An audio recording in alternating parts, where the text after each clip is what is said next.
If you're trying to scan a document from your Epson printer and want to save it to your computer, well, this video is for you because I'm going to show you the entire scanning process in just a couple of minutes. Whether you're using Mac or Windows, this method works for both, so you're covered either way. Plus, if you get stuck anywhere or you need extra help, just call the experts using the numbers on the screen for one-on-one support. Otherwise, just follow these steps and you'll have your documents scanned in no time.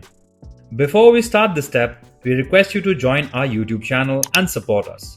You can be a part of our growing family where millions come together to learn, solve problems, and stay up to date.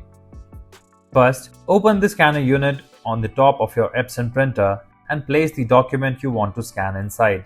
Make sure the side you want to scan is facing down towards the glass. After that, go over to your printer's control panel and look for the scan option. Tap on it if you're using a printer without an LCD screen. Just hit the scan button on the printer. Next, you need to tell your printer where you want to send the scan. You'll see some options. Choose the computer option so the scan goes directly to your computer.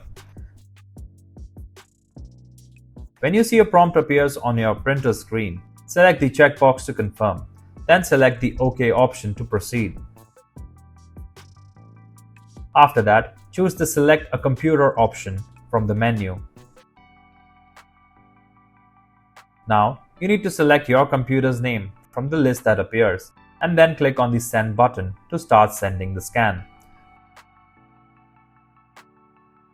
Once the scanning is complete and your printer has sent the file over, go to your computer and look for the scanned document. Click on the Save option to save it to your computer. Finally, you'll be able to see your scanned document on your computer and use it however you need. Your scan is now complete. If you like our content, give us a like.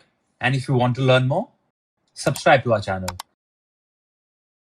You can also visit Printer Tales or call us on the following contact numbers. If you think we haven't covered your printer yet, you can let us know in the comments section.